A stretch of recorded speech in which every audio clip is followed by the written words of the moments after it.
kasus nasab habaib atau klan Ba'alawi mencuat, maka Habib Rizik sudah tidak membahas tentang tes DNA lagi.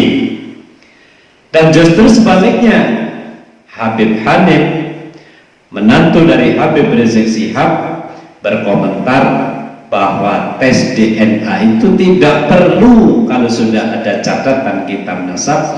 Dalam arti beliau menolak tidak perlu dilakukannya tes DNA terkait dengan nasab.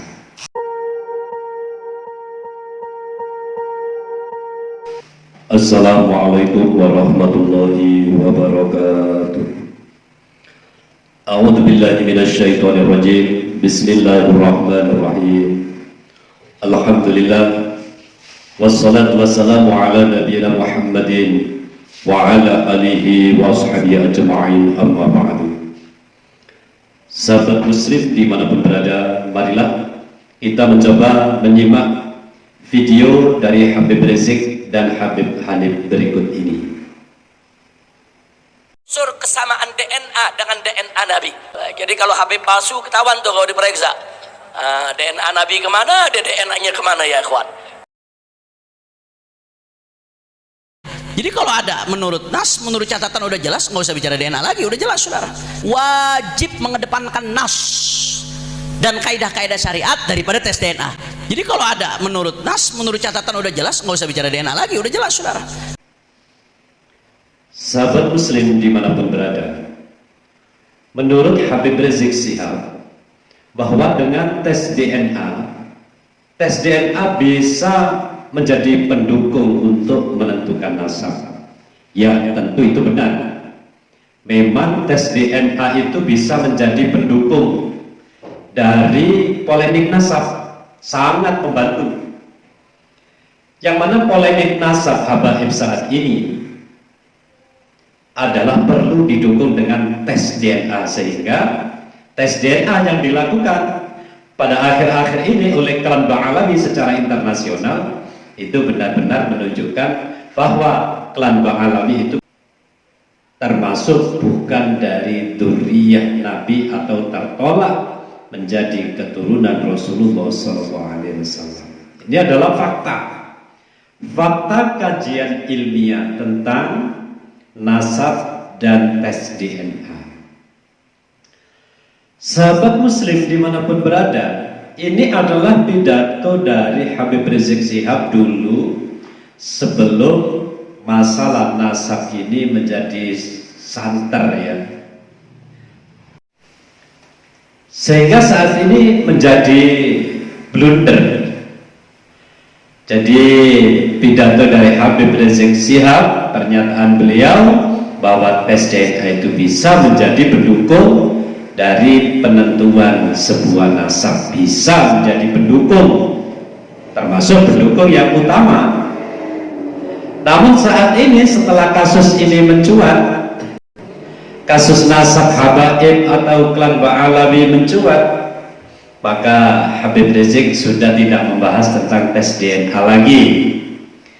Dan justru sebaliknya, Habib Hanif, menantu dari Habib Rizik Syihab, berkomentar bahwa tes DNA itu tidak perlu kalau sudah ada catatan kitab nasab. Dalam arti beliau menolak tidak perlu dilakukannya tes DNA terkait dengan nasab.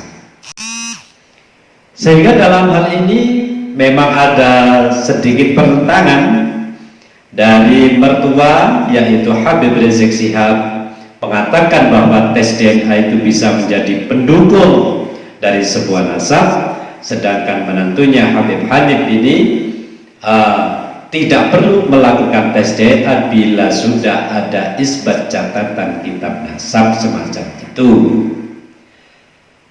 Jadi keduanya ada blunder. Sang ayah menjadikan pendukung, sang anak mengatakan tidak perlu adanya tes DNA. Ini menjadi PR tersendiri secara logika akal sehat bagi orang-orang yang punya kewibawaan untuk bersikap kepada sikap yang lebih baik. Kalau memang Habib Rizik ini pernyataan beliau kurang benar, bisa klarifikasi, dan atau sebaliknya Habib Hanif yang kurang benar di dalam menyatakan pendapatnya. Sahabat muslim dimanapun berada, menyikapi keduanya, kalau dalam pandangan kami ya sangat perlu, karena secara kitab nasab klan Ba'alawi ini meragukan, maka perlunya dukungan tes DNA, yang mana tes DNA secara internasional banyak klan Ba'alawi yang sudah melakukan, lebih dari 180 orang melakukan dari klan Ba'alawi. Ternyata haplogrupnya yaitu G alias mustahil menjadi keturunan Nabi atau sejalur dengan keturunan Rasulullah, yaitu J. Maka saat itulah Kiai Haji Imaduddin Usman CS menyatakan bahwa klan Ba'alawi batal sebagai keturunan Nabi berdasarkan kajian kitab nasab dan tes DNA semacam itu. Memang kalau secara logika, beraninya Kiai Imaduddin CS membatalkan klan Ba'alawi batal sebagai keturunan Rasulullah, itu bukan awut-awutan, sudah berdasarkan kitab nasab yang tidak bisa dijawab. Itu. Jadi di kitab abad keempat 5678 ini ada 500 tahun lebih. Nama Ubaid tidak disebut sebagai anak dari Ahmad bin Isa. Nah, lantas di kemudian hari setelah 500 tahun di dalam masalah ini ya, itu baru di abad 9 itu disebut bahwa Ahmad bin Isa ini mempunyai anak 4, yang dulu-dulunya itu hanya 3, semacam itu. Nah, yang keempat inilah sekarang yang menjadi masalah, semacam itu. Nah, maka dari itu polemik nasab habaib sampai hari ini masih belum terjawab, sehingga masih berpegang teguh kepada pendapat tesis Kiai Haji Imaduddin Usman Al-Bantani sebagai pegangan menentukan nasab dari nasab klan Ba'alawi atau habaib Indonesia. Sahabat muslim dimanapun berada, yang perlu kita paham juga, sebenarnya gelar dari keturunan Rasulullah itu adalah Sayyid dan Syarif, Sayyidah dan Syarifah. Kalau Habib, Habib itu hanya ada di Indonesia. Siapa Habib?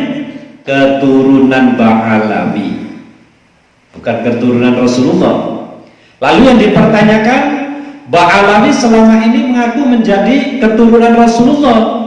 Selama ini yang dilakukan para ulama adalah husnudzon. Ya wis gak apa-apa, keturunan Rasulullah aja, kan baik-baik aja. Husnudzon itu karena apa? Tidak bisa membuktikan bahwa beliau itu bukan keturunan Rasulullah, sehingga kita husnudzon. Tapi selagi ada bukti kitab nasab, ada bukti dukungan dari tes DNA, maka menunjukkan bahwa klan Ba'alawi batal sebagai keturunan Rasulullah, bahkan mustahil secara internasional. Maka wajib bagi kita ikut menyebarluaskan kebatalan ini agar tidak dimanfaatkan untuk hal yang tidak baik. Pribumi Indonesia kalau tahu itu keturunan Nabi, sudah habis-habisan itu manutnya, taatnya tidak terkendali. 100 juta selaman sama saya buat Nabi nih, jangan main loh. 100 juta Fatihah. Katolik mau kasih saya berapa buat Nabi Muhammad? 50, 25 juta. Hah? 25 Bib. Selaman. Mudah-mudahan nggak jadi Katolik ente. Sehingga semua ini dimanfaatkan oleh mereka untuk dieksploitasi secara lahir maupun batin. Jadi mereka itu ya tidak masuk gelar sayyid, tidak masuk gelar syarif, karena mereka itu keturunan Ba'alam. Namun sahabat muslim dimanapun berada, habaib tidak semuanya buruk. Banyak habaib yang kita kenal menjadi aulia Allah, yang memang belum pernah dengar kita itu para aulia Allah min habaib ini mengatakan dirinya adalah saya keturunan Nabi. Tidak ada yang begitu. Mereka menjadi aulia Allah karena akhlak beliau, mereka akhlak yang sangat mulia, tidak membangga-banggakan nasab. Sebab membangga-banggakan nasab itu adalah perbuatan orang-orang jahiliyah. Maka dari itu wajib kita tetap menghormati habaib yang berilmu dan berakhlak, sebagaimana kita menghormati para ulama yang lainnya. Sahabat muslim dimanapun berada, demikian wallahul muwaffiq ila aqwamit thoriq. Assalamualaikum warahmatullahi wabarakatuh.